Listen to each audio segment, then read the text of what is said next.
Welcome back to the channel, everyone. So today I'm doing a preview of a game that's currently on GameFound called Micro Moonshine. So this is a worker placement, hand resource management game where you are playing as bootleggers trying to fulfill contracts, making moonshine, making different sorts of liquors. So let me show you how to play the game, and then I'm going to let you know what I think about it. Again, this is just a prototype. A lot of things are going to change once the campaign is done. So let me show you how to play, and then we're going to go on to the full preview. Okay, so this is just a basic setup of how the game would look. So these are contract cards. Normally, there would be 2 rows of these. I'm just showing you what the contract cards would look like. But normally there would be 2 rows. So you have 2 rows of 1, 2 rows of 2, the 2, and 2 rows of the 3 underneath here.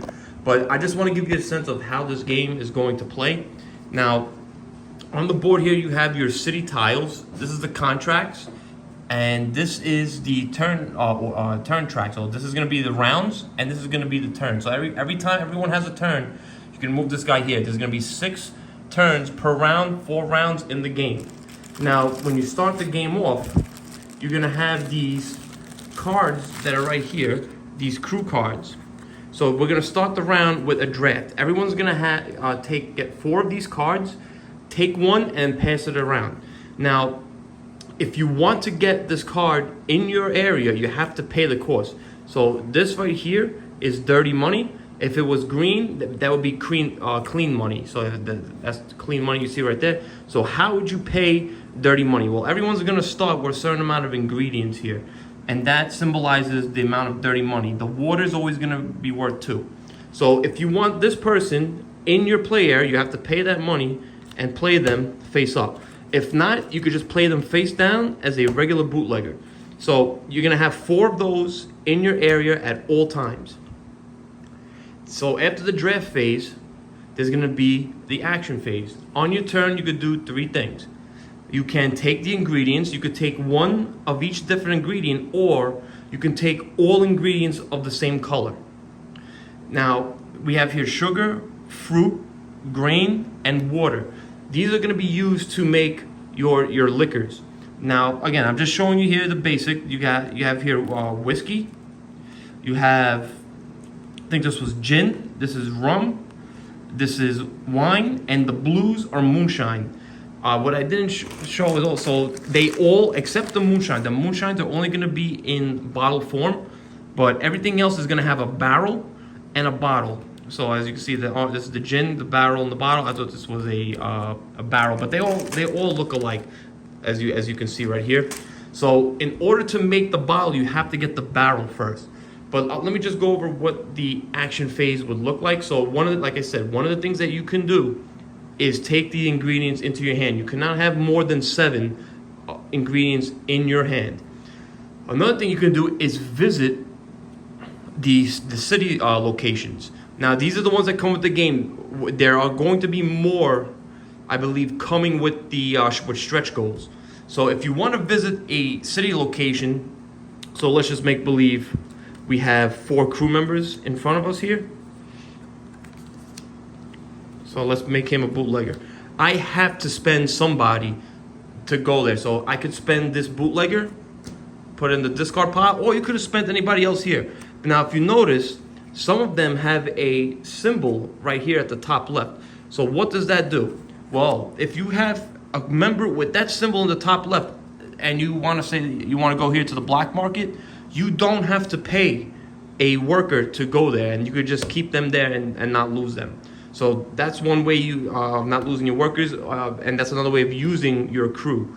Also, you can use your crew for an action. So this one has a passive ability. So he would give you 1 extra hand capacity.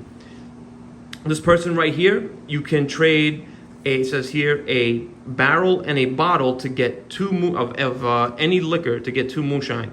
If you use this character, you flip him over and he's done for the round, unless there's a special ability that will allow you to.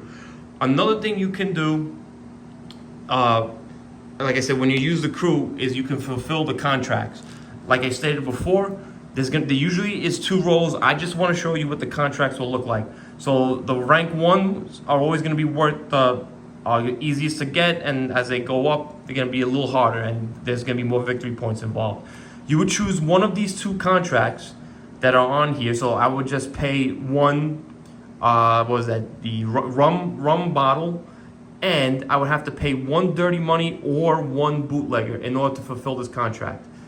I would take that contract and I score the victory points immediately. So that is pretty much the what a round consists of. You're doing that back and forth 6 times. So after your 6th turn, this moves up to the 2nd round, and then you would clean up. All of this would get washed off. Also, what I didn't state was, whenever you buy or take an ingredient from the market here, you always have to refill it. So in the cleanup phase, all of these are going to be removed. They're going to be put in the discard pile, and then a new 7 cards are going to come out. Also, whenever you go to a city action, the first person to go is going to flip it to the B side. So these areas are going to be more expensive to go to as you visit them. So they're going to get flipped over. The 2nd row of the contracts are going to get flipped over to the B side. And if they were if they were still there, they will be removed from the game, and then put a new contract will be take its spot. So like I stated before, anytime you go to the city, you're going to flip it over to the B side. It will be more expensive to go to that location. The final thing you're going to do is you're going to discard all your crew cards except one, if you can afford to keep it. So you can only keep one, and then you're going to take another 4 cards and start the new round again and start the drafting phase. So you're going to keep doing that until 4 rounds. Whoever has the most victory points is going to win the game. Of course, then, as you see here, every bottle is going to be worth an extra 2 victory points. Every keg is going to be worth 1. Every $2 is going to be worth 1. And then, of course, the rank of the contracts that you have would also score you victory points. So if you have the most of one certain contract, you're going to get victory points for that.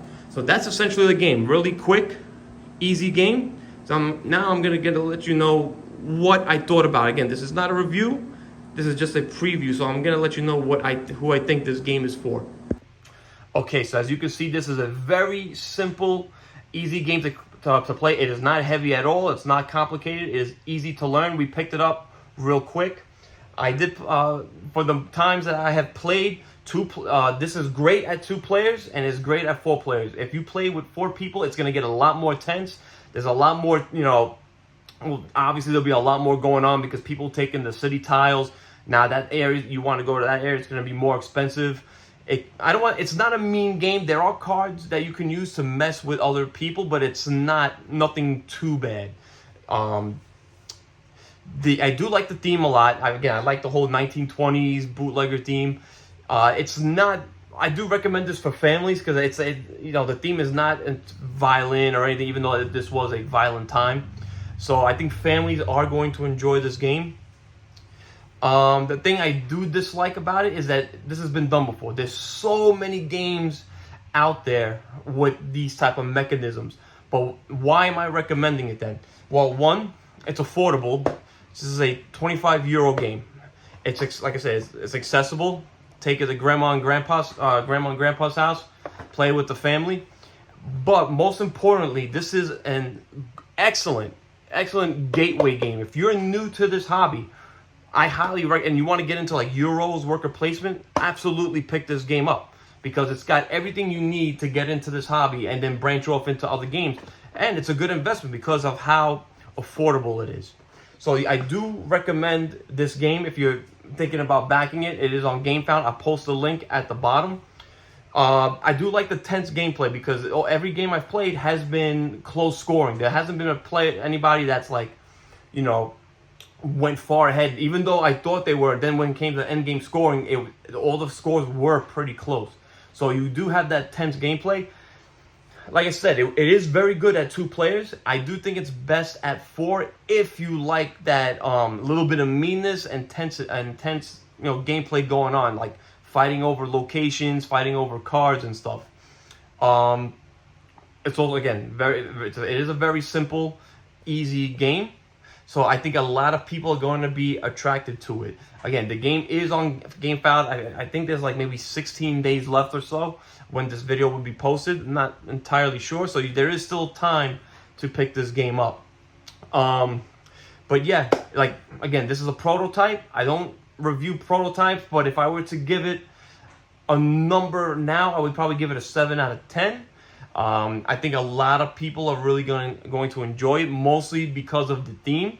That might be another reason why you want to pick this up. If you are into that theme and you are into worker placement and Euro style games, yeah, good. Play this over maybe all the other games out there, that are in a way somewhat similar, but maybe this theme will attract you even more. The accessibility of it, and again, for the millionth time, the affordability. I can't stress that enough, because games today are expensive, and you're getting a nice game here that packs a punch, in my opinion, for 25 euro. So yeah, I do recommend this game.